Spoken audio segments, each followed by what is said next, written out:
What's your lemonade stand story? And he was like, YouTube's going to be the next big thing, Devin. Like, you need to get on that. You need to get on it early. And I'm like, And all of us, we all go through our own trials, our own level of stuff. Sure hope this works out. Otherwise, this will be a huge waste of time. I mean, what else is it all about other than just taking risks and continuing to try and grow and hopefully get better and better at making things? Most of the billion-dollar brands you've seen were started by people that were just solving a problem for themselves. We're telling lemonade stand stories from some of the world's top creators, makers, and go-getters. We're rolling right now. Hey, We're having fun. We're rolling. Yeah. Hey guys, this podcast today is sponsored by Yalla, a task management and team collaboration software that we use at Lemonade Stand. We use Yalla to keep all of our team members organized, wherever they are.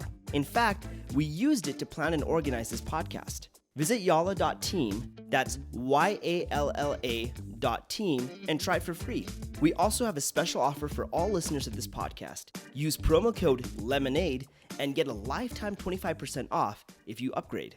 Hey, what's going on, guys? This is Charan Prabhakar with the Lemonade Sound Stories podcast, and in front of me is a dear friend, Mr. Chad Gundersen, who is, I was just telling him, he's just getting handsomer and handsomer as the days go by. He's like fine wine, I think.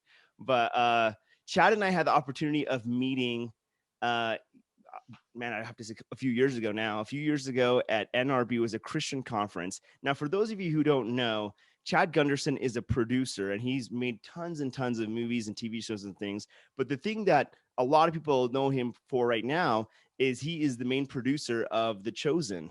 And the series has done extremely well and has reached a global audience in a very short amount of time.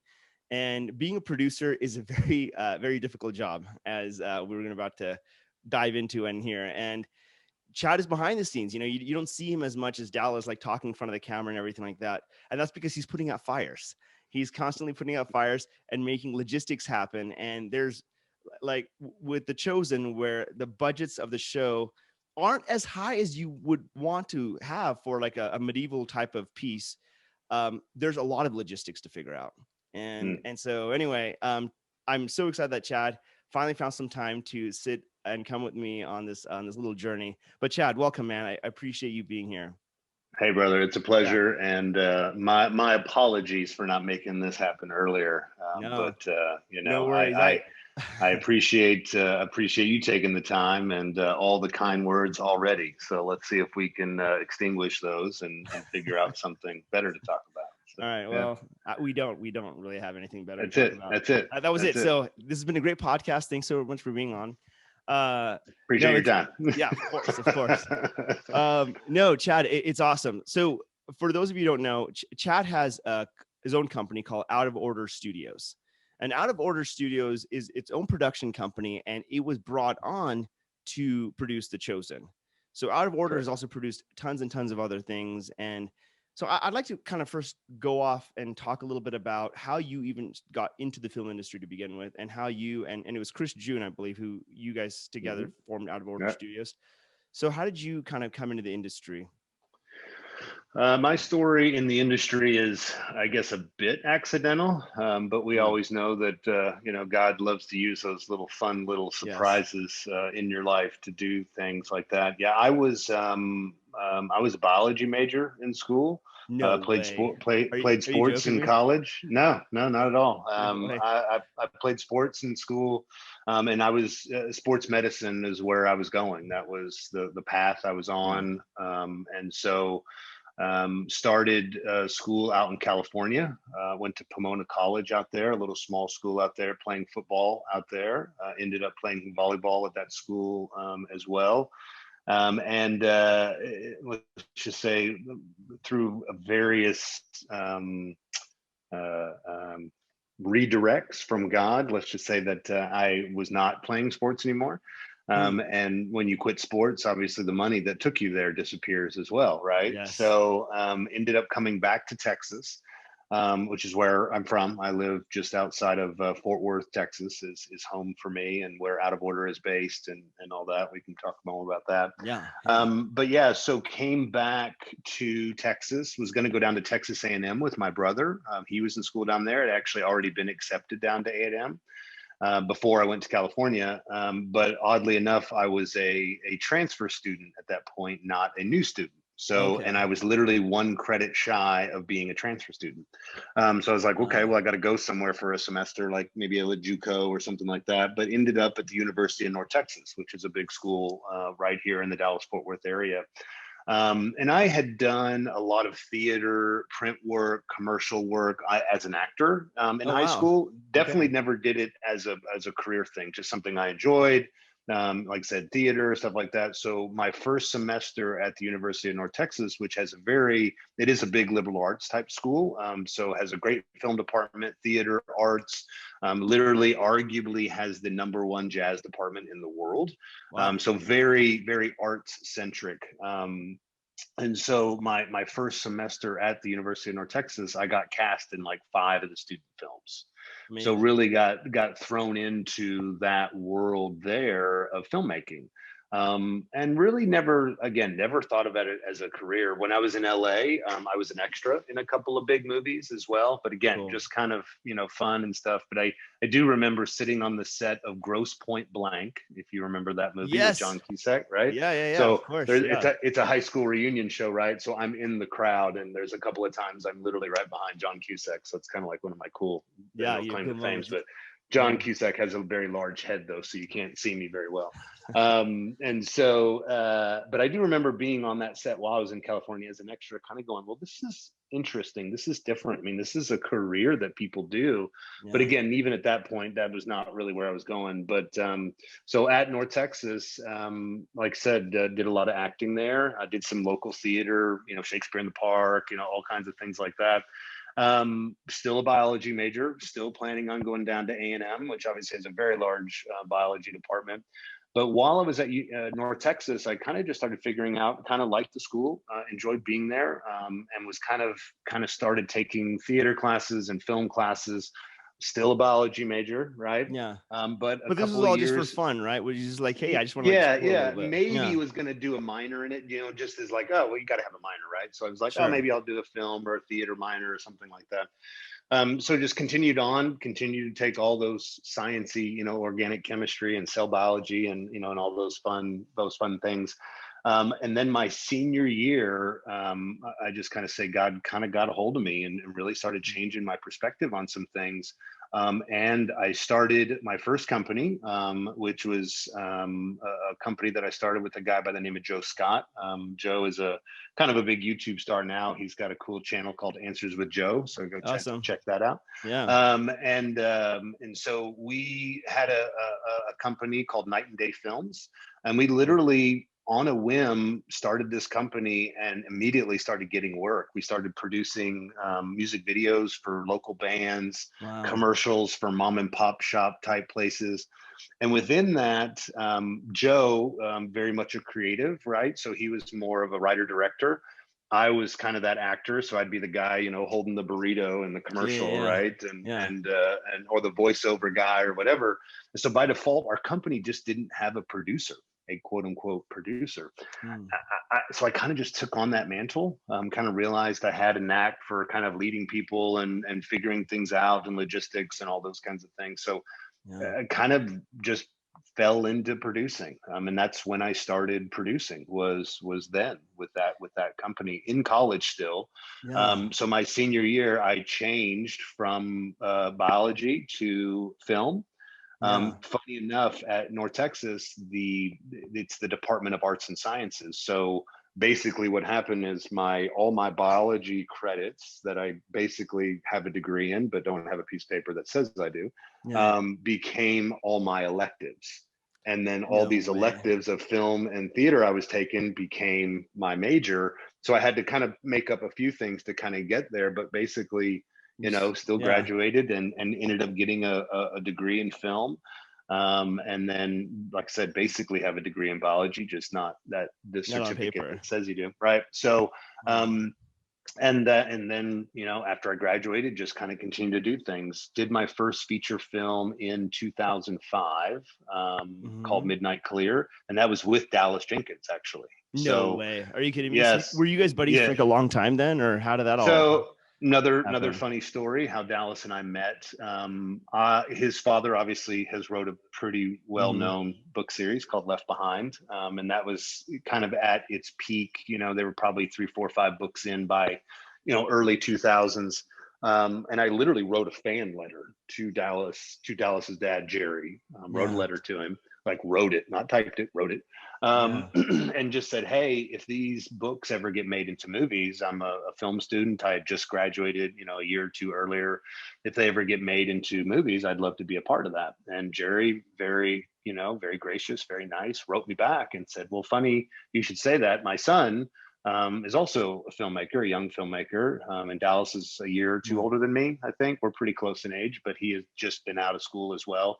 And he was working with the company that was making Left Behind into movies. Wow. Long story there, but obviously Dallas and Jerry kind of, split off from that and kind of did their own thing. But in meeting Dallas, kind of struck up a friendship and chatted. And then not too long after that, it probably would have been 2003-ish, probably. Maybe 2004. Yeah, it was probably 2004. He was making a short film out in LA, and he says, hey, I already have a producer, don't really need any help there, but hey, if you want to come help, come on out. So I literally, put myself on a plane, flew out to LA, found a buddy to stay with, sleep on a couch, and was an unpaid PA on that short film. And by the end of that short film, I was a co-producer of that. No way. Film. How did that go down? How did well, just there was just certain things I just kind of started filling in the gaps, helping with post-production. We did some stuff in Dallas and just, kind of started filling in a lot of areas that just they needed a little help in. Yeah. So based off of that, then Dallas was like, hey, I'm going to do another short film.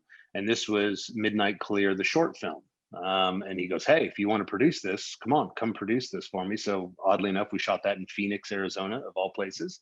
And then not even a year later, we were doing Midnight Clear as a feature. And so that's when Dallas and I worked together for the first time.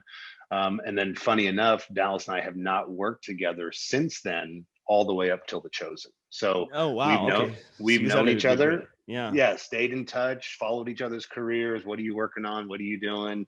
Hey, we got to find something to do together, and could just never really find anything.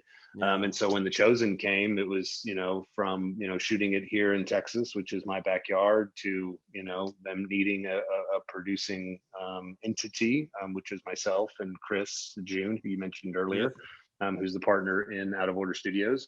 And it's now we're 2 seasons in and getting ready for season 3, and here we are. So yeah, that's kind of the little bit of backstory there on how I got into this industry. So like I said, God kind of drugged me here kicking and screaming, and I still kind of go, are you sure, Lord? Is this really what I'm supposed to be doing? But the Chosen has been, definitely a pinnacle so far within my career, both creatively, spiritually. It's been a rough one for sure, but we joke and say, well, if it can go wrong, well, it's The Chosen. So it's The Chosen, right? It's The Chosen. So exactly. You've been on set a few times. You know how challenging it can be. So well, it's been amazing, and we're gonna dive really hard into that. But right before we do, I want to talk a little bit. You said something like a little while ago about how there was a moment when God changed your perspective, right? When you realize, like, hey, this is not my path. The biology path is not my path, and I'm going to go on to film, because that sets you up for a long journey, and a journey that's like very fulfilling, very tough, I'm sure, at times, leading you up to The Chosen, right? So what was that perspective change? Can you talk a little bit about that? Yeah, I mean, it was definitely one of those, in college, it's that journey of finding self, right? Yep. And the biology thing was something that made sense. And I think a lot of people have that story of what makes sense. Even my wife kind of talks about that a little bit with her collegiate journey of, my wife has a degree in accounting, and it really wasn't what she wanted to do, but it was just what made sense, right? Well, this is how you get a good job, and this is what you do. And, and she she'll tell you, she wanted to be a teacher, but teachers don't make money, and they don't this, and they get treated like crap. But it was a passion of hers, that she kind of looks back and says that she wished she had done that. And so for me, the biology thing made sense. I mean, I was good at it. I understood it.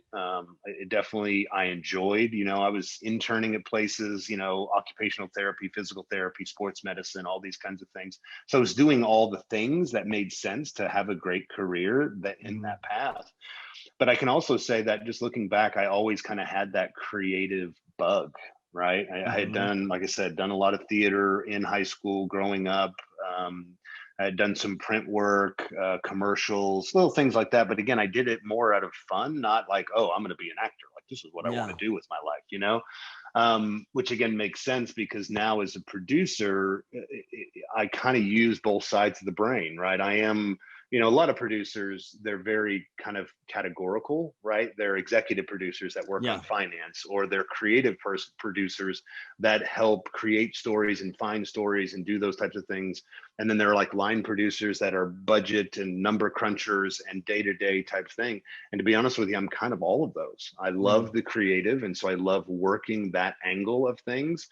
And then I love, I build budgets, I do all of that and work with distributors and work with the marketing team and stuff like that.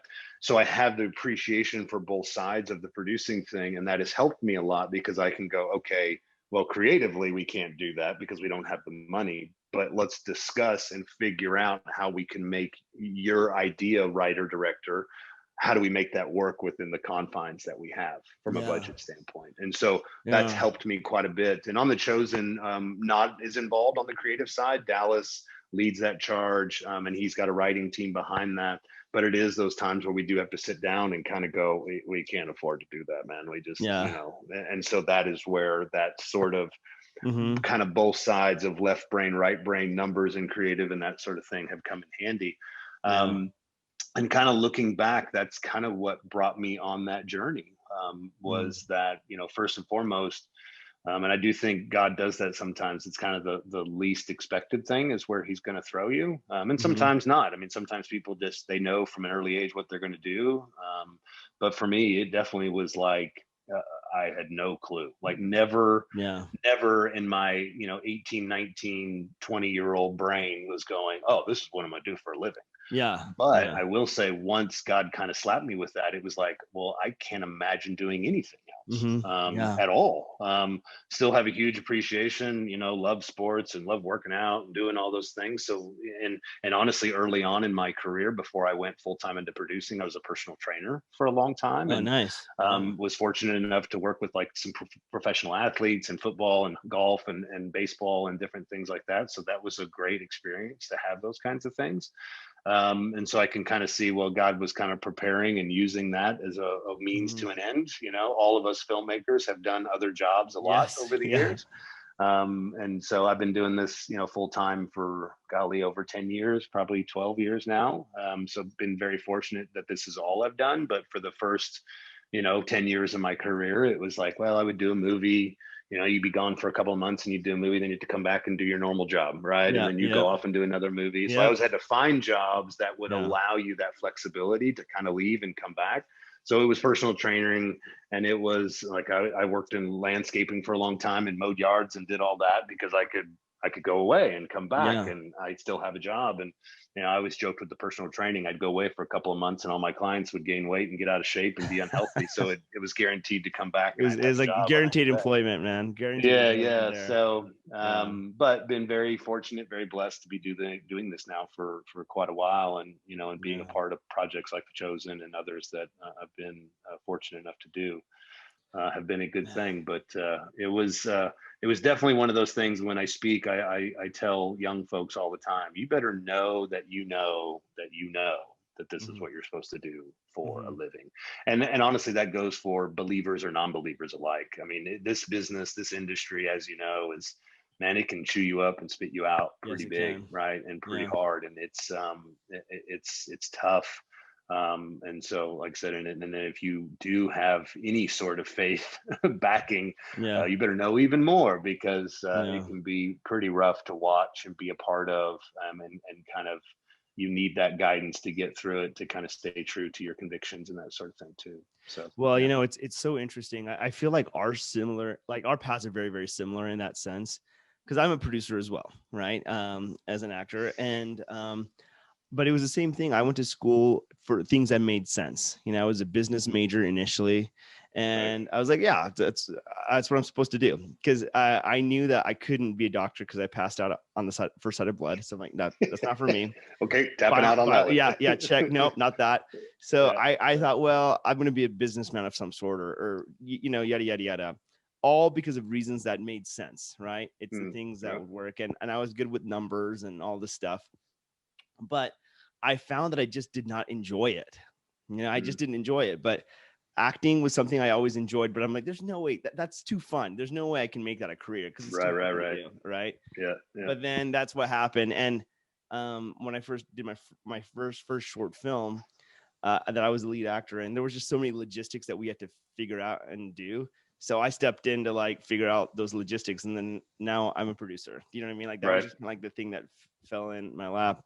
And it's interesting what you were saying regarding like the different types of producers, because I feel like I'm a little bit of like what you're saying, a little bit of a chameleon. I've helped raise money. So I've done that side of things. The worst. It's the worst. It's not a fun part. That's not the fun part of producing, but I actually, I don't know. I like talking to people. So, and I'm not afraid to ask for money. So I guess that's fine. Yeah. But, so there's that type of producing. I would not consider myself a line producer at all. You know, I'm like, nope, I let other people hire everyone and like handle the budgets and stuff like that. We just want to make sure we're under budget, but it is fun. But man, it's interesting the logistics that come into play. And it's just, it's like, there's never like a dull moment. There's always something kind of going on. Yep. So I just finished a feature, like a action-y, I know we talked about this before, like an actually sci-fi comedy feature. And the budget was so low compared to like the stuff that you guys are working on. And yet, and we were just scrambling left and right. Like, well, how are we going to get this shot? How are we going to get that shot? How are we going to do pickups? Yada, yada, yada. But that was just one feature. That was one film. You guys are producing a TV series, and the logistics behind that is just insane. The cast that you guys have, like, is such a variety, and there's so many people involved. It's massive. It's just massive. And I remember, it's definitely kind of it's like we're making a feature every episode. I mean, it is logistically big and very, and it's a period piece. It's a period piece, and that does not help things be easier either. And I remember, I don't know if you remember this, but we had a lunch right before season 2 in Provo. We were having a discussion about this, and you were even telling me like how you felt very understaffed as far as like hiring your crew and everything for the show. So let's talk about The Chosen, man. Like, how has that, like, not just how it's come into your life, but like what the process has been like as a producer of that show? Yeah, I mean, it's been, like I said, all these shows and all these projects are rides, but this one has been unique, you know, all the way from it being the largest crowdfunded, media project ever, right? Yeah. Our season 1 was, to becoming this, kind of worldwide phenomenon. And that's weird to say, but it's absolutely true, right? It's true. Is. Yeah. I think on the app alone, we just passed like 210 million views just on the app. So that doesn't count all the other outlets that the show is on, from YouTube to, DVD sales to various, networks that we're on, as far as platforms and stuff, digital platforms that we're on as well.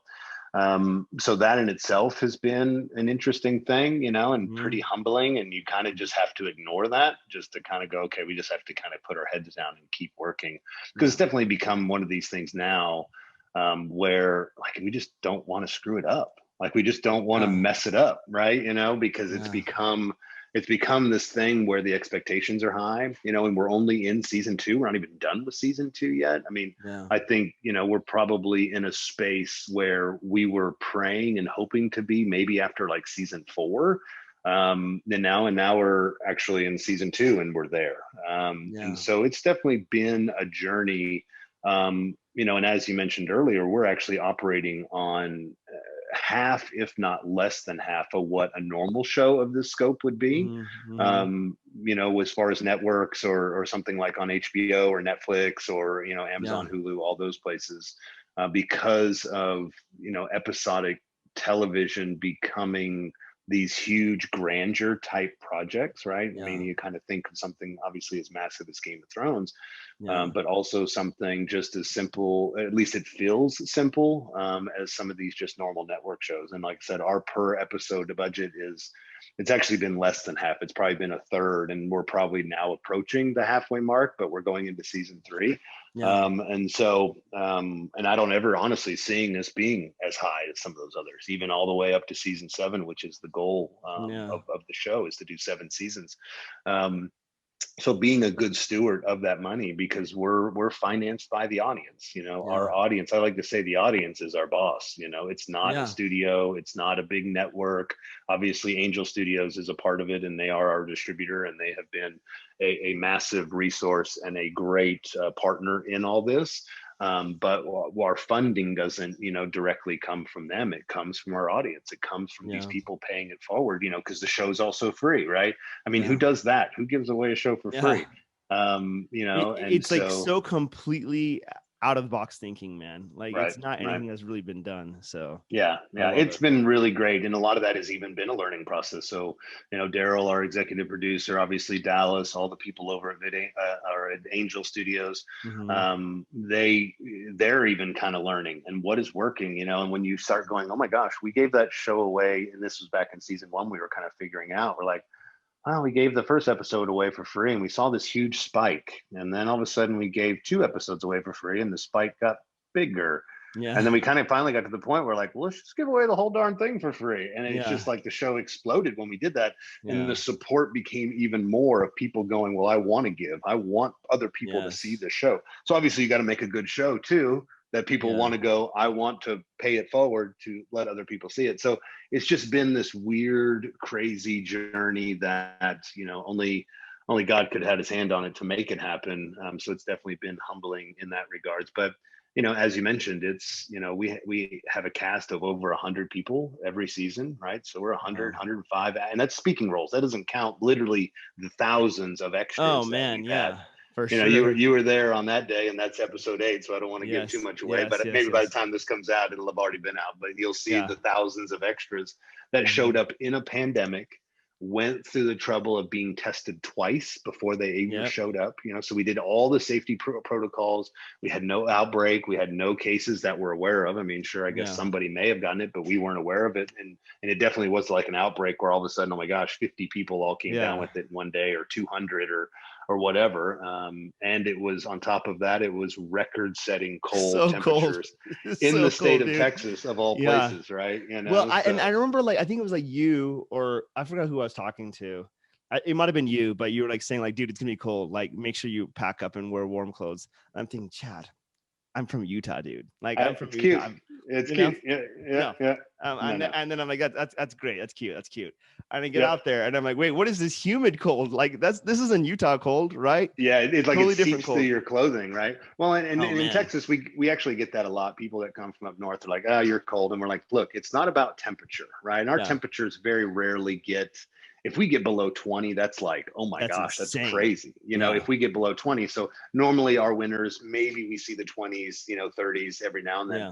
But then people from up north come, whether it's from the mountains or like Midwest or something, and they come and they're like, this is different. Like, this is a different cold, just like you were saying, because our humidity is so high. It's like the cold gets into your clothes, it gets into your skin, because it's not a dry cold like where there's snow and stuff. It's kind of this wet, arid, thick type thing. It's a cold that like makes your soul weep, Yes, it is soul weeping cold. Yes. And then on top of that, literally that storm that came through, which that day of the Sermon on the Mount was only the first day. It actually got worse from there. And I want to say it was probably right at freezing during that time, but it got down to like 0 that following week, which actually shut us down, which was the only time we never got shut down by COVID, but the Texas winters shut us down. I mean, come on, Texas. I mean, of all things, it just sounds like the most crazy thing. But it's interesting. It's crazy to think that the day that we did the Sermon on the Mount, after we wrapped, like right as we were wrapping, it started raining. like before it wasn't. And then like it started raining, and then it just was like, and it was interesting because I was having a conversation with Yasmin and Giovanni about like meeting up the next day. I'm like, hey, let's go grab some breakfast or something before I take off. And then we looked outside and I saw that there was like ice on my car, like just all frozen over. I'm like, and we're like, yep, we're gonna make an executive decision to not do that. That is not happening. Yeah, it's not happening. If you got out the next day, you were fortunate, because I think people that did not get on their plane that next morning, they did not get out for a week because the airport shut down. And like I said, it was record-setting low temperatures in the state. I mean, the state of Texas had never seen anything like that. And again, it was all over the news, so people were familiar with it. You kind of add the pandemic in there as well. And it was the day that I left, actually, there was like this 100-car pileup is what they were saying. Yeah, I missed it. And some of my party that I was with, they barely missed it. But when I got on the roads, it was very weird because I think everything shut down. Everything had just completely shut down. So the freeways were empty for me. And I didn't really get the memo that everything shut down. I'm just like, dude, is Dallas just a ghost town? Like, what is going on? What is today? Right. Yeah. Well, you mentioned that pileup. I had a relative, my brother-in-law's sister-in-law was in that wreck, and she was fine and no problem, but she was part of that pileup, and it was a nasty one for sure. And, but it kind of, we started joking again, and we're kind of like, well, of course, because it's The Chosen. Of course, we see the snowpocalypse of like a centuries-long storm. And funny enough, in season 1, there was we were shooting in the fall of, that would have been fall of 18 when we were shooting season 1, the first 4 of season 1, and that September was the wettest September on Texas history as well. Like, we had gotten the most rain, because normally our falls are really quite nice in Texas. Like, November is probably like our nicest month of all the year, because there's not a lot of rain, the temperatures are decent, all that, and for whatever reason, right, we get the wettest September in the history of, or last 40 years or whatever it was some record setting, and so we just kind of go, well, that's The Chosen. But on the flip of that, we also normally see the flip of that, kind of God does some cool things through that. And we basically end up doing something that we on our own accord never would have done. And because of said tragedy, said hiccup, said whatever, it becomes even better than what we had hoped or thought. And so we kind of go, well, that's The Chosen too, right? Do you have an example, like a very specific example about that?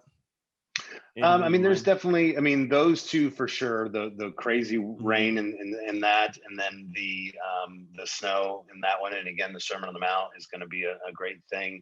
Another one was, we call it our miracle, the miracle of the fish. And there's a YouTube special that we did on it for season 1. And so it's Simon, Peter, and Andrew, right, when Jesus does the miracle of the fish.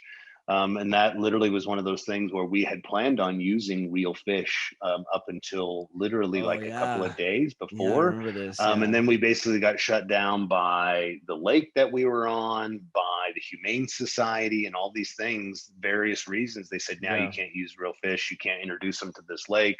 And again, we were working with them, so we were under the impression we could, and they were fine with it.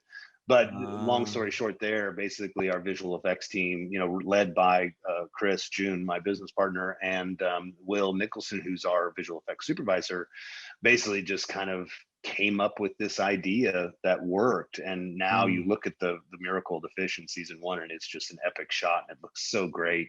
And you would think they were all real fish, but it was just one of those things where our back was against the wall. Dallas and his wife Amanda, they call it our Red Sea moments, right, where we kind of come to the Red Sea and the enemy's at our back, and we just got to go, all right, Lord, either you do this or we're done. And so that's example. And then there's tons of little things that would happen periodically. So I remember like even me being cast, Oh, that's what I was gonna say. That's where I was going. You were one of our Red Sea moments of going. And the thing was, and so I think I was like telling, I forgot who was telling, but I was just saying, for me, it was just like, oh, I just suddenly felt like I should just text Dallas. Like I don't even know why. Like, why would I text anyone a picture of my beard? It's just a weird thing to do. But I'm like, yeah, I'll just do it, whatever. And so I did it. But then all the craziness happened. Like, hey, get COVID tested, get your scripts. You're on set the next day. I'm like, oh, okay, I guess I'm doing this thing. And I remember coming to your office, and you're like, dude, welcome to The Chosen. And I'm like, yeah, for sure. But you know what? I kind of feel like whenever anyone does like good in the world, like like God's work in the world, I really feel like there's so much opposition that just comes all the time, Of course. just all the time. But Yeah. if you're able to like have like that Red Sea moment and like turn to God and be like, okay, what do we do now? What is the next step? Yeah, Like, it's not on me anymore. It's not on me. Right? And that's kind of one of those open-handed, like you just got to go, all right, Lord, what is it that we're gonna, what are we doing here today? And that's also kind of what I mentioned earlier about like I just don't want to screw this up, right, with this show because of all the people that it's touching, because it's not just the audience, which obviously we make content like this because we want an audience to engage and we want an audience to be entertained and hopefully be moved and touched and possibly even lives changed, but also within the crew and the set and the actors too. And this is something that my wife and I have been doing for years, is that, yes, the content we make, we hope touches lives when it gets out there into the world, but to be able to touch lives and to connect with people on these shows, especially in this industry. And I get asked, questions like, there's something different about you, you're kind of a different producer. You're not angry and you're not mad and you're actually care about people and all those things.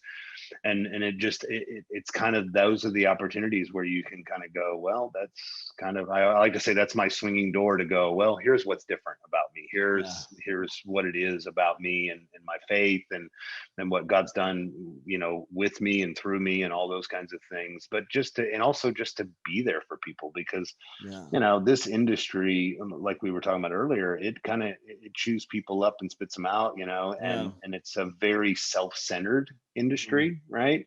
And so it is something, when you can engage and care for people and show them that, I think it's a pretty big deal. And obviously we're not perfect at it and we want to get better, but it is a goal of ours. It is a goal of ours to let people know that we do care, and that there are other forces at play here that care. And we've seen a lot of people's lives changed and touched, and at least their perspective changed a little bit within this kind of faith space. So, it's interesting because I just, after being on that episode and then like becoming friends with several of the cast members, I've had a lot of opportunities to talk to, like Yasmin, Giovanni, Jordan, and Austin. And it's interesting to see, like, just like you said, like how the show has shaped their own hearts and how they changes people to become better and want to go and do more good. It's an incredible thing. I was in an acting class in LA, and we had this moment where we would pair up with another student and we'd walk outside and we do these drills outside with just people outside on the streets, and then we'd like talk about our experiences afterwards. And I remember this girl and I went outdoors to go talk, but none of us wanted to do the activity. We just walked outside. I'm like, all right, let's just talk. Let's just have a conversation. And she said something to me that was very interesting. She's like, Sharon, for whatever reason, like, you are always working as an actor. Like, we're all, we're striving, but you're always working and things are just kind of happening. Like, how do you make it happen? Because I feel like we're all kind of like struggling. And I was thinking about that. I'm like, you know what? I have to give credit to God. Like, he's the one that is making all these things happen. Like, I go and I try doing my part, but there is a much higher power that is intervening in my life and making awesome opportunities happen for me. And it was interesting because I'm like, well, I'm in LA. I don't know how well she'll receive this type of, information, right? That this type you gotta step lightly with that sort of conversation. Step a little bit lightly, Yeah. But man, she was for it.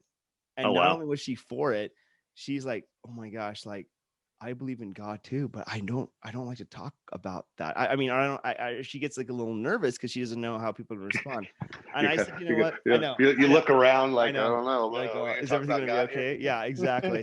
But I'm just like, you know what? I have to be truthful. Like, this is just my life, and this is just how it's operated for me, But the thing I will say about you, Chad, which anytime anyone ever gets to like really know you, they'll feel, is like, you really live by grace. I feel like you have like this kindness about you that makes you so approachable and so like of the people, like I remember when we were there on set with the Sermon on the Mount. I ran and grabbed you, and I'm like, hey, come meet my bishop and stuff. And you're like, yeah, let's do it. And you came out. And the thing is, like, I've been on set before where the producers would never in a billion years mix with the extras or whatever. You know, it's like these, like all these like different things. And but you weren't like that, you know, and that's what makes your show so different is like the people that are working on it is like, I really feel like chosen by God to work on a show like this, because, you know, like I feel like I've heard the Chosen story from so many different people, from your perspective, from Dallas's perspective, from the actor's perspective, from the Angel Studios perspective.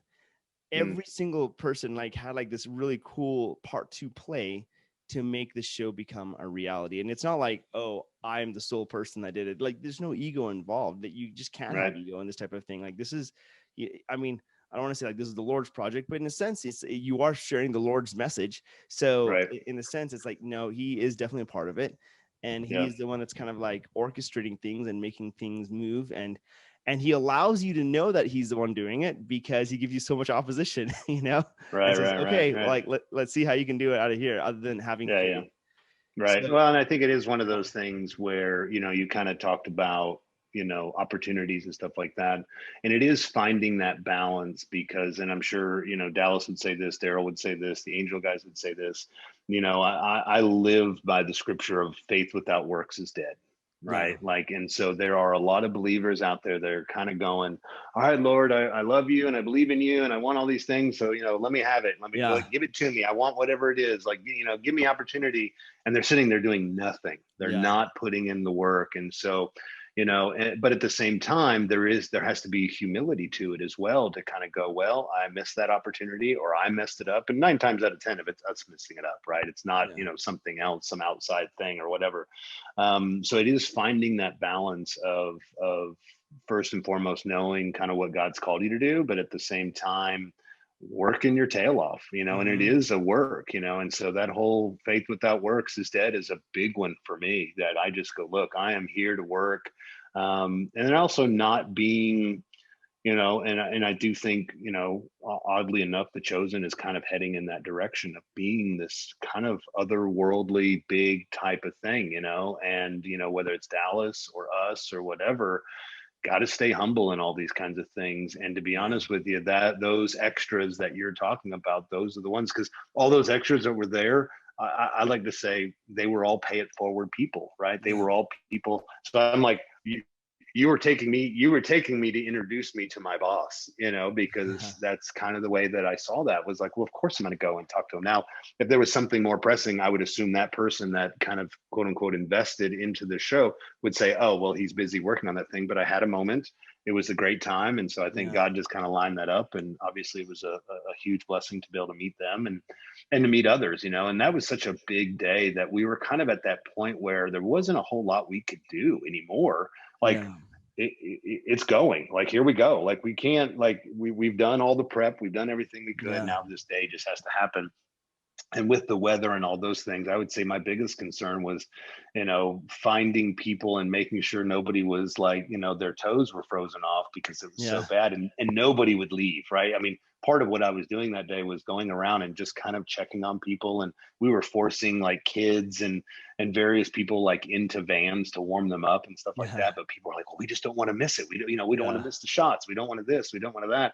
And so as miserable as it was, and I think your bishop actually mentioned this to me while I was standing there talking, he goes, you know, I've been walking around asking people and just talking to random people and nobody's complaining. Nobody's mad. Nobody's anything. Yes, they're cold. Yes, they're saying I'm cold. Yes to all that, but not in a way of, oh, this is horrible and I hate this and they don't care about us. And it was just kind of this cool, loving, experiential type moment for all these people. And it was a cool thing to be a part of. It was so beautiful, man. And I don't know if you remember this, but like, so Jeff Harmon went to Walmart and cleared out all of their hand warmers, right? Toe warmers and stuff like that. And he grabbed me and Brad Reese, if you remember Brad Reese. You know, sure. Of course, so Brad and I, we were all in the same group. We all came out together. And so we're like, all right, let's go hand off these things. And so like we started handing them off. And dude, like people like started crying like with joy. And I'm like, oh my gosh, this is like a loaves and fishes moment or something, something's happening. Yeah, the toe warmers were multiplying. I don't know what was happening. And I'm like praying, I'm like, please let these be replenished. And I'm like, they weren't. I'm like, oh, they weren't organic, so they don't get replenished. That's right. Yeah. But it was such a cool moment and like a loving moment of like seeing these people like sharing toe warmers with each other and helping each other out. And I was like, wow, you know what? Like this is what it's all about. I've never had an experience like that on a set where it was like so much compassion for each other, Right. and it was just a beautiful thing. So I loved it. So I want to kind of shift topics just a little bit. Now we talked a little bit about The Chosen having, your challenges and stuff, and you're the master juggler. You got to put out fires and like juggle different pieces while putting out fires and stuff like that. I remember, do you know who Jim Gaffigan is? Oh yeah. So Jim Gaffigan gave a special, and it was hilarious about like having 3 kids or something like that. And he says like, imagine you're drowning in a river, and while you're drowning, someone hands you a baby and says, "Oh, here you go." Yeah. And I'm exactly. like, well, that's basically Chad's job in a nutshell, right? Like just having so many logistical things to do. How were you able to manage it and keep yourself sane? That's a good question. And honestly, I don't know the answer to it. I definitely, my wife says I have patience to a fault. And so that might be part of it. I honestly, things don't rattle me much, especially logistical things, because logistical things in my mind are just that. They're just a problem to be solved. They're not. And I also always constantly remind myself, we're not curing cancer. We make movies for a living. We do things that people would love to do, and it is a joy and it is a creative thing. We're not saving lives. We're not the military. We're not first responders. We're none of those things. And so for people to get so upset and so tightly wound on things, it honestly just kind of baffles me a little bit. And that's just not how I operate. Now, sure, there are times where, we've got work to do, and there is money on the line, and everything in this industry is based on time, right? It is all about every minute of the day counting, so you can make that day to make the next day to make the next day. And if you ever get outside of that loop, things will spiral quickly. And what we do is expensive. I don't care what the scale is. You mentioned your movie earlier, and if anything, smaller movies are more difficult than bigger movies. Now, sure, the bigger the budget, the bigger the problem or whatever, but at the end of the day, you're still making a movie no different than we were. So the logistics are still the same, the things are still the same. And if anything, now you just have to wear more hats, right? You were acting and you were producing, and then you were probably taking out the trash and getting coffee for the PA that was caught at the corner because they've got to watch that street and they needed a cup of coffee, right? So you were probably doing all of those things. And the only thing about bigger projects is you just have more people to tell, go get that cup of coffee, right? Even though I still will go get a cup of coffee for somebody. So it definitely is just something that logistically, I just don't operate that way. I just don't, now I always, one of my sayings is the best way to not solve a problem, or one of the number one ways to not solve a problem, is to complain about it. And people love to point fingers and, oh, it's not my fault. It was their fault. It was this and that. And I'm just one of these people. I don't care whose fault it is. Let's go fix it. Right now, in the moment, just fix the problem. Whatever it is, if it's a piece of gear or if it's a person that's missing or whatever it is, just go fix it. Now, we will address it eventually. And if anything, that probably... sometimes people tell me that my calm demeanor scares them more, right? Because I just don't, I'm not here to point fingers. Now at lunch or after the day's over or whatever, we will have a conversation, and whether you're here again tomorrow or not, well, we'll see about that, right? But in the moment, I don't like to blame people. I don't like to do those types of things. And funny enough, this is actually a comment and a lesson that Dallas taught me years ago. On that short film, and we did Midnight Clear as a short film, and it was kind of one of my first producing gigs. Something was happening, I can't remember what it was, and and Dallas was asking me about this, and I don't know whether it was an actor or a piece of gear or whatever it was, and I was kind of in this moment of going, well, that's not my fault, or so and so didn't do this or didn't do that or didn't do this or whatever. And Dallas kind of goes, well, Chad, if you're the producer, everything's your fault. Oh yeah. And so it's a piece of advice that I still live by today, and I say it all the time. If you're at the top of the totem pole, if you're up there, and whether that's Dallas and Daryl and the executive team and myself and all these, at the end of the day, everything is our fault, because either A, I hired that person, B, I found that gear that didn't work properly, or I need to replace it, or I didn't budget properly, or Dallas didn't prepare properly, or whatever the case is. And so I just view everything is my fault. Everything, every problem that happens, every person that complains, because either I set an environment where people don't complain, or I set an environment where people are thankful, right? And so sure, it takes time and people to get those types of things, but so I just kind of address everything that way, that everything is my fault. But I also say, if you see me doing something, somebody's not doing their job, because it's my job to hire people to do all the things that happen. And there's 100 things going on at any given time. So I always kind of say, well, if you see me taking trash out, or you see me doing something, that means somebody else didn't do their job. Now I don't mind doing that. And I do it all the time. And sometimes you just do it because it's there and it's the opportunity is there. And I'm not saying that it's somebody's fault. But you want to create an environment where people can do their jobs and do them well, and not be overstressed and overworked, which we all are all the time in this industry. But I think showing people care too, and I always say most people, especially when we start a project, they don't know who I am or what I do, because I don't tell people who I am or what I do.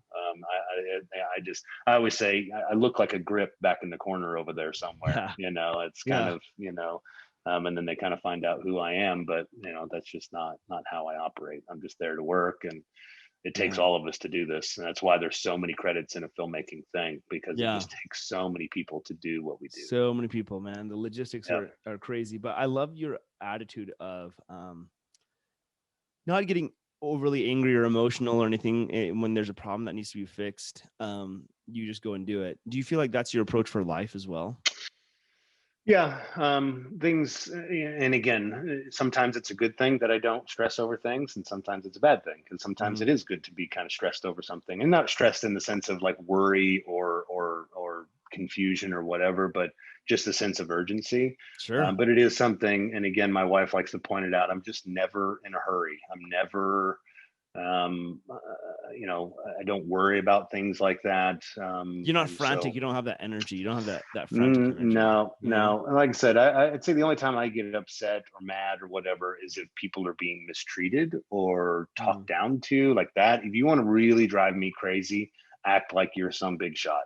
And there is nothing, because nobody's a big shot on their own volition either, right? Somebody helped get them there, right? And obviously it takes work, and people work their tails off in this industry, and I'm not putting down any of that. But at the same time, it could all disappear tomorrow. It could all be gone. And we've seen it, right? And you pick the career, you pick the industry, you pick whatever, and people go from the top of the pinnacle to the bottom of the pit really, really fast. And sadly, a lot of it is because they just weren't humble enough to be grateful that they're there. And that just kind of drives me crazy a little bit. And obviously this industry is full of egos and that sort of thing. And I think a certain amount of ego can be healthy, like a healthy ego, in the sense of, yes, I am good at my job. Yes, I do deserve to be treated better. I do deserve some things in that regards, but that is also something that you can apply to others, right? Because if you're saying I deserve to be treated better, hopefully in the same sentence, you're going, and so do you. So do you deserve to be better. But it's a kind of a creed that my business partner and I have as business partners. I say that I know that he has my best interest at heart, and he knows that I have his best interest at heart, that I would fall on the sword for him and he would fall on the sword for me. And as long as we both are doing that, then neither one of us will fall, right? Because, but if it's all of a sudden I get focused on me and he gets focused on him, well, now all of a sudden that pulls us apart, because we're self-focused. We're not doing this to where, okay, I'm keeping him propped up, or vice versa. And it's kind of like a marriage or a relationship or anything. And I think that's something that I like to apply to everything, that I look around and go, okay, what can I do for somebody else? And I pray that my team does the same. What can I do to help Chad? What can I do to make his job easier? And then if I do it, and if we're doing that kind of constantly, it just helps kind of go. And it also keeps people kind of in that caring nature as things get chaotic, right? That I care about you. I'm not focused on me. It's what can I do to help you? And if I'm doing the thing back to you, well, then that's how things get solved. So No, dude, I love that. That is how like any relationship is formed and strengthened, is when you're constantly looking at, hey, what can I do to help lift somebody else up, or take care of each other's needs in a sense, instead of like just looking out for me. It was interesting. I had a conversation with a girl just yesterday about a workshop that she attended, because she's just getting into, this industry, filming, acting. Did you tell her to stop, quit? I told her, I said, listen, I'm just going to stop you right now. I'm just going to stop you right now. Let me stop you right there. Let's just, there's a great guy I know that had a biology major and gave it all away, Should have became a doctor. He could have become a doctor. No, but she was talking about how the presentation, the lady that was giving the workshop, described the industry as very, very, very cutthroat, and you have to like kind of like not like step on each other's toe, but be like, hey, how are you going to stand out and like be better than your competition, and like kind of a dog eat dog world out there. And I'm like, man, I just don't see the industry. I mean, it can be like that, but a lot of the people I've worked with have the spirit of cooperation, right? And they want to help each other out and want to like lift each other up, and like a rising tide lifts all ships type of thing, right? That's right. Where you want to like just you're there to help. And so I said, my perspective, take it or leave it, is definitely different than the way that workshop was presented. And I posted our conversation on a Facebook thread I belong to. And it was so amazing how many people were like chiming in with the way I was feeling as well, and saying, yeah, we feel like it needs to be more of a cooperative thing. And so to change that mindset of being cutthroat and like kind of like stabbing each other's back to get ahead, I just kind of feel like, hey, if you have that abundance mentality and are really willing to help each other out, you can lift each other up and right. Succeed. Well, and I think our industry is now starting to realize that. I think that was the truth of the matter, that it was very self-centered and not self-sacrificial. It was very much what I can get, how I can do it. And I think we're starting to see that, right? And sadly, the industry is kind of eating their own right now, and whether it's kind of the Me Too movement or racial inequalities or whatever the case is, it is very interesting to me to watch that happening in our industry. And all of the crying and the screaming, and all rightfully so. And I'm in agreement with a lot of those things in the sense that they need to be brought to the forefront. But at the same time, it's all within their same industry, right? Like our industry is one of the worst when it comes to these, men in power taking advantage of women or racial inequality or whatever the case is. Our industry is the worst at it, and yet our industry is screaming. And I'm kind of going, well, what is our industry doing about it other than just screaming about it, right? Because it is an attitude thing. It is an attitude change. And it is this whole, you got to be focused on other and what can I do for you, not what can you do for me, right? Because now, if you're saying, what can I do for you, Chad? Great. But if I'm saying, Charm, what can you do for me? Yeah, that's the self-centeredness. That's the self-centeredness. It can't be asked for. It's got to be given, right? And that's the same thing with any of these situations, right? Of people taking advantage of other people. And sadly, because this industry draws people and it has this kind of bewitching attitude about it of, young actors and actresses, young filmmakers kind of doing things that they never should be doing. And that's kind of a sad reality that we live in. And hopefully that the tide is turning. I do believe it is. And I am glad that the awareness is there. But I also hope that it's definitely it's an attitude change, right? It's not, totally. I hate to use it as an example, but it's that whole guns don't kill people, people kill people, right? Now, guns are very powerful in things that need to be done responsibly. And you and I, being from Texas and Utah, we have an understanding of that. But at the same time, I'm very much on the responsible side of those kinds of things too. And I think that applies to anything where power is involved. Power with responsibility is great. Power unchecked can be a huge, huge problem. And so, and that is that self-centered thing, right? Because that's always an ego trip, and look at me and look what I can do, and look at the control I have over people, and look what people will do for me when I speak. All those kinds of things are just dangerous, dangerous places to be. Well, I mean, I didn't even expect to get into this topic, but where do you think self-centeredness comes from? Like, because it's a real problem, and I don't just mean our industry. Like, I see it everywhere all the time, Sure. among communities and stuff like that. And I really feel like that is the detriment of society. That is what destroys society, is like the self-centeredness, as opposed to like helping each other out. Yeah. Well, and I think this kind of goes back to, whether we go into too much depth or not, but I think faith is a big part of that, right? And I think, obviously you and I as believers in Jesus, that's not a self-centered thing. I mean, Jesus was the most non-self-centered individual ever.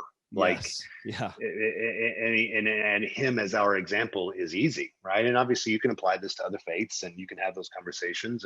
But and I think that's one of the biggest things, is that people rely on self to get things done. Well, it's what do I need to do to get out of this scenario? What do I need to do to make more money? What do I need to do? Versus, all right, Lord, you tell me what I need to do these kinds of things, it is a hard, humbling thing. And I think it is something that our society, and obviously America, we're all about go get them and all those kinds of things. And but at the same time, I think the roots of it is as well, kind of God ordained these kinds of things, and that's why we get to be where we're at. But if people aren't careful, it's going to get ugly. So for me, I think that's the biggest thing, is where are your priorities? And obviously, if your priorities are on one that is the least self-centered, arguably the least self-centered, human in history, who also happened to be God. Well, that's at least a good start, right? I mean, there's definitely plenty of self-centered. There's plenty of self-centered Christians out there. Let's not fool ourselves there either. But usually there's a root there somewhere that you can dig into it and go, okay, well, there's where that is. So yeah. It's interesting. There's this, in John 15, I believe is where it was. Jesus talks about him being like the vine, right? And we are the branches. And when we're connected to him, like legit, we can bear fruit. But when you're not, when you've severed yourself off, you're nothing. Like, you're withering away, And good luck. Yeah, good luck, right? And it's like, how long do you think you can like remain just like without his help, right? And so I don't know. I try to live my life kind of like kind of very focused on surrendering, like every day it's like surrendering my will, like just letting go of that, because I realize that there's so many things that we think we have control over, but we don't have control over them, Right. We really don't. And if we acknowledge, okay, wow, I really did have control over those things. And like The Chosen's a great example of like all these things that you don't have control over, and yet somehow miraculously things work out in a way better than you could have thought possible. Exactly. Right. Yeah. It helps you realize that if we forced our will, if we had forced our will on some of those things within The Chosen, it definitely would not be, where it is, and if Dallas had forced his will, or I had, or anybody, kind of leading the charge with the show, if we had done that, then there would be things, whether it was the Sermon on the Mount, whether it was the fish issue, or as simple as those daily things, like with your scenario, right? We were trying to force these issues. And, it was just kind of that quieting moment for you, right? Hearing from the Holy Spirit kind of going, and you didn't know it at the time, but looking back, right, you're like, well, that was obviously God working there. And for us, I mean, I remember when you sent that text, Dallas is like, you need to call Sharon right now. Like, you need to call him right now. He is perfect for this role, because I know that you and Dallas had talked multiple times before that. And Dallas was kind of going, I need to wait. Like, I need to figure out, he didn't want to stick you in the right place, and he wanted to find that moment. And now looking back, I was like, well, that was obviously the role you were supposed to be, and continuing on. And that's where we have to be, is just kind of in those humble moments of going, well, all right, Lord, we don't know what's going to happen, but you do. And here we are, and we'll just continue to take one step at a time. It's the most perfect opportunity to live by faith, man. I mean, you're always working, but it's like I feel like God gives us these beautiful lessons in life to help you realize, hey, learn to walk with me, learn to walk with me, and learn to let me be your light in your life. And and it's just a beautiful thing, man, when that happens. Okay, so I want to kind of wrap things up a little bit, but with wrapping things up, I want to kind of get a little bit more personal. So you, Chad, like in your own life, has there been a moment in your own life where you faced a severe lemon and you're like, I've got to be able to turn this into lemonade? And how do I do that? Well, sadly, the example I want to use, I technically can't talk about, but I Sure. can talk in generalities about it. There was a project that believed in a lot, developed for honestly years. I think we worked on that project for about 3 years, and Yeah. a lot of money spent, a lot of momentum made, and a project that really had a lot of potential behind it. And it was just one of those scenarios where, and you can't control other people. And it was a lesson in that, I think, for us, is that Yeah. you may go, you know what, we're on the right path, we're doing the right thing, God's leading us, we've got a great team, got all these things, but you can never control other people, right? I think that was the lesson in that was, and basically these people that decided they didn't want to be a part of the project anymore, they were the money people, right? They Oh, were yeah. they were the people behind the project that were the financiers. And it wasn't that anything was going wrong or that we had done anything wrong, or that it was almost like, well, we're just not feeling it anymore. And again, I don't even know the details of what and why, but it was one of those moments where the entire team, and we were talking a lot of people, this was a bigger project, and a lot of money had been spent and more money needed to be spent. And it was just kind of one of those moments where everybody kind of sat back and was like, well, was it something we did? Was it Yeah. something we did wrong? Was it a mistake? Was the project not good? And you kind of do those kind of self-evaluations. And that wasn't just for us. It was me and Chris and the rest of the team and all those things. And we really kind of had to come to that point of going, you know what? No, it wasn't that. But you can't control other people. You can't Yeah. control what they do. And it also was a good moment of going, you know what? That God is our source, that God's our provider, not the money guy, not it's that whole, he who has the gold, makes the Makes the rules, the rules. golden rule, Yeah. right? And so, and ultimately that's not true, right? I mean, because, for those of us that put our faith in God, in Christ, in what he's done for us, that's where this comes from. And that was a Yeah. great lesson in that, of going, okay, because at first it's, you want to be angry and you want to be mad and you want to point fingers and you want to do all those things. Yeah. And it was a great moment going, well, okay, fine. That's your choice, because you have a choice just like I do.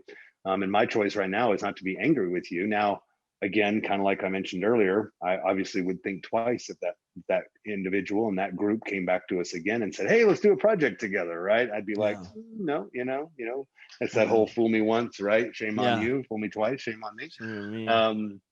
And that would have been that one. So that's probably the one that just kind of comes to mind, where you just, like I said, you just can't rely on people. You can't control what other people do. But it also was a humbling moment, and almost a career turning moment. But like I said, once we kind of humbled ourselves and said, all right, Lord, then honestly things like The Chosen pop up and other projects pop up and that sort of thing. So, Isn't that interesting though, man? Like sometimes you have to like go down that path with relationships, and that's the one thing that God will never do, is violate our agency. Like that's something I feel like he always gives us our gifts, and he will strongly suggest certain things, but at the end he's like, hey, but this is your choice. I'm giving you this gift. And with that, sometimes we make blunders, and sometimes we work with people that choose to do things. You're like, oh my gosh, why?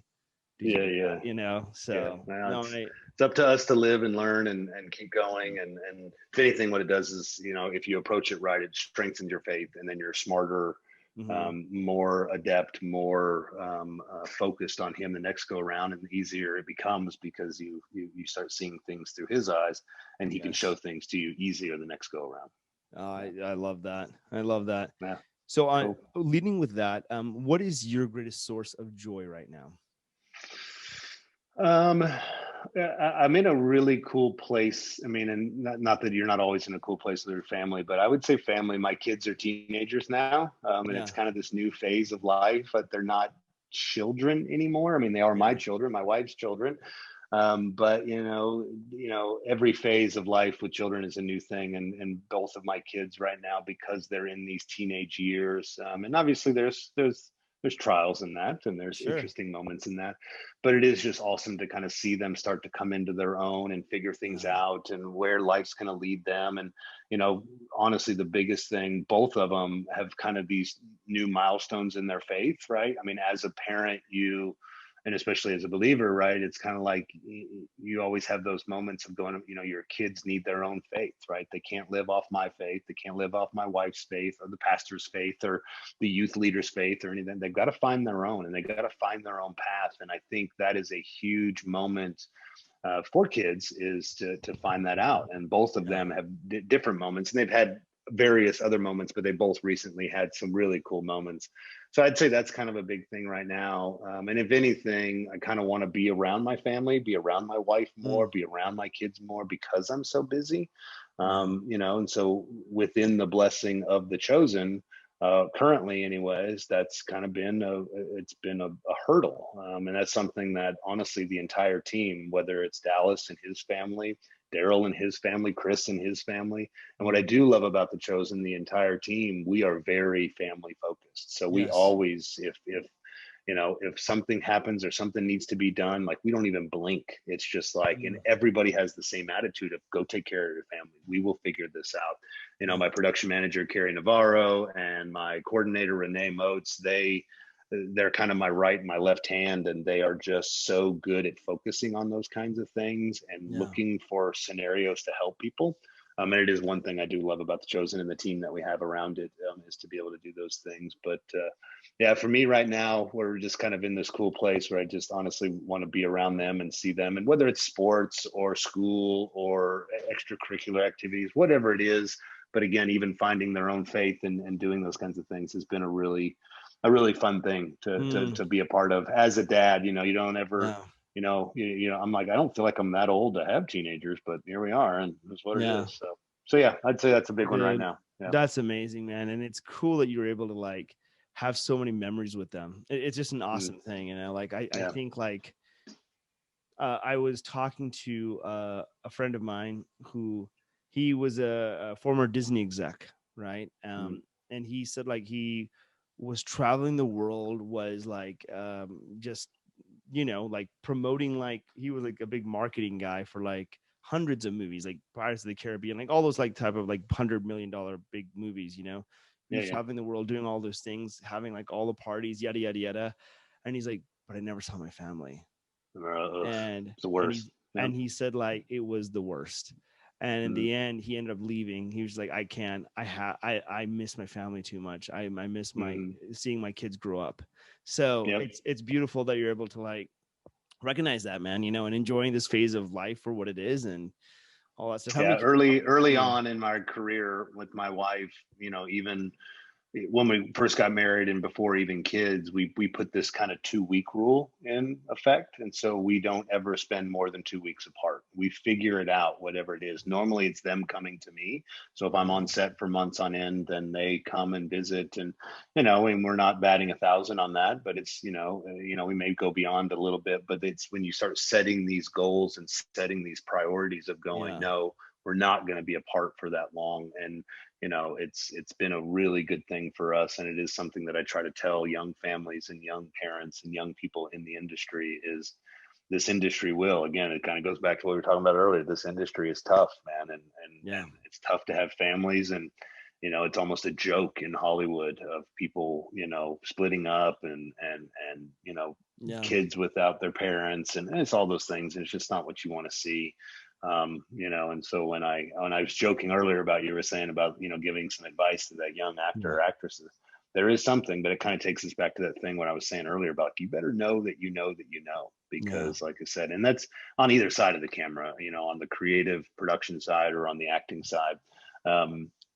It is something that this industry is tough. It is a very, very tough one. And if you do have faith, then it's going to be a little tougher, because everything in this industry will fight against your faith. Every piece of it, the projects that come and the projects that go and the people that you interact with. And it's a sad state sometimes, but if we can be a light to that and be an example to that, and you've already said you've had some encounters, and we all have them all the time. It is a joy to see people, even whether they come to the Lord or not, that's fine, but at least you can be that light, that moment, and that little hopefully a support system for them. Because it's a choice, right? It's always a choice of whether they choose to go, but man, to like be a light to them and to like share like goodness in their life, like it's a beautiful thing. So, Yep. I want to wrap things up. And I think you may have wrapped it up for me, but because I was going to ask you, like, what advice would you give your younger self? And do you want to add anything more to what you just said? Well, it's funny. This is actually very logistical, left brain, right brain kind of thing. You made mention earlier that you were a business major. Yeah. And when I do speak, and I speak actually quite a bit, just spoke at a kind of an actors conference and doing another one next week. And it is something that I bring up to young filmmakers on both sides, especially within this industry. You have to remember that this is show business. Yeah. It's not show.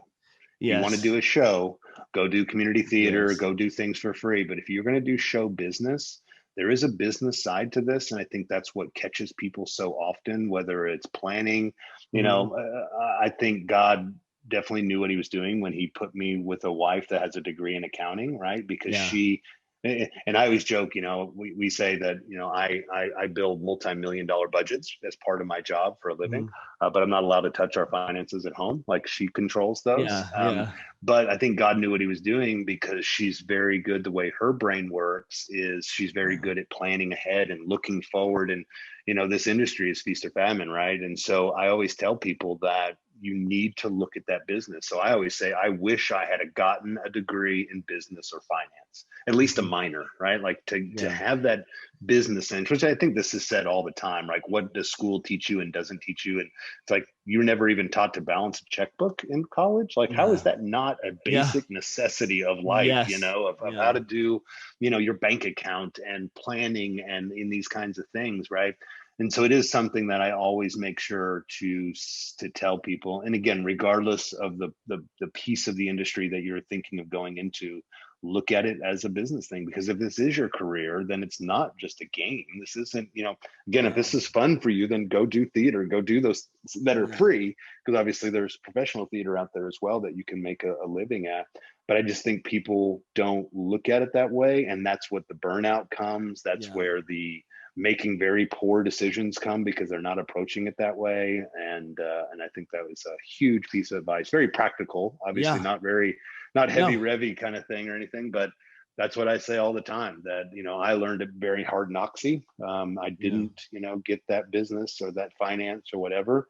But I'm constantly learning, but that's definitely a piece of advice, is look at this as a business. And then obviously work on your craft, because that's part of the business too, is working on your craft, right? If you're an actor, go act. If you're a writer, you better be writing. I tell, I like to say, if you're a writer and you don't have a stack of scripts, this high in the corner of a room somewhere, then you're not a writer that nobody's ever read and probably never will read and probably shouldn't read because they're horrible. But at least you're honing your craft. And as an actor, be out there, do theater, do short films, do student films, do those types of things. If you want to direct, I mean, heck, this is a 4K thing right now. Go 100%. Go shoot a movie. Go shoot it right now. Right now. So no, I love that, man. It's great advice. Like, it's funny. I had some friends of mine come up to me and they were like talking to me, because they've known I have helped raise money a little bit for movies and stuff. And so they're telling me about this movie idea, and I'm like, this sounds awesome. And I knew he was like a talented filmmaker, but I said, but so dude, like, what's the marketing plan? Like, what's the plan to get it out there? And they're like, well, we're going to make a good movie. I'm like, great. I believe you. I know you're going to make a good movie. I'm very, nobody's goal is to make a bad movie. Right? Yeah. So you're going to do a great job in that. But how are you going to, like, what's the plan? Like, what's the distribution ideas in mind? Like, let's talk about that. And it was interesting because they just hadn't thought about that in their plan at all. And I'm like, you know what? Like, you have to think of this as a product that's going to go out into the world. Don't even think of it as a movie. Just think of it as a product going out into a marketplace. When a product goes out into a marketplace, like, what is the exit strategy? What is it so that the investors are going to make their money back? And if you don't have that clear in your mind, it's going to be very difficult to, like, make a movie. Yeah, you can't sell that. Yeah, you can't sell it. And well, at the end of the day, what's your widget, right? Our widget is a movie. Our widget is a TV show or a commercial or a short film or some sort of piece of content on YouTube or whatever. And any other business, if your widget is an eraser or a whatever it is, you have a plan. I got to get it to stores. I got to sell some. I've got to make marketing calls. I've got to do these things. and our widget is our content, and you have to keep those things in mind. You're absolutely right. And especially in today's day and age, there's so many outlets now. You know, I would say a couple of years ago, it was impossible not to get your stuff seen and made because there were so many outlets. Now those outlets are making their own content. So now you have to have even better plan, because the Netflix, the Amazons, the Hulus, the Angel Studios, they're making their own stuff. They're not waiting on good content to come to them. They're going to go make it. And so if you are this independent filmmaker, then you definitely better have a plan in place, or, here we are again, back to the beginning. Square one. So, exactly. Yep. Well, oh man, Chad, I really appreciate you taking the time. This has been awesome. And we've had some good conversations about God, about logistics, about staying calm, and not being self-centered. Yeah. So I feel like we've hit the gamut of like all the different topics you can talk about and have a very engaging podcast. So yeah, man, thanks so much for joining me. And any last words, or should we wrap up? Let's wrap up, man. But hopefully we can do it again. And I do appreciate you, man. You're a light all to yourself, man. You're a piece of joy that I love experiencing. So it's been a pleasure, brother. I appreciate that. Likewise, dude. Likewise. Okay, we'll talk soon. Okay. Thanks so much for listening to the Lemonade Stand podcast, and we hope you enjoyed this episode. Be sure to subscribe to the podcast on whatever platform you use to be alerted when we release new episodes. We'd also love to hear your feedback in the reviews, and if you or someone you know has an awesome Lemonade Stand story, please reach out to us on social media and let us know. Thanks so much, and have a great day.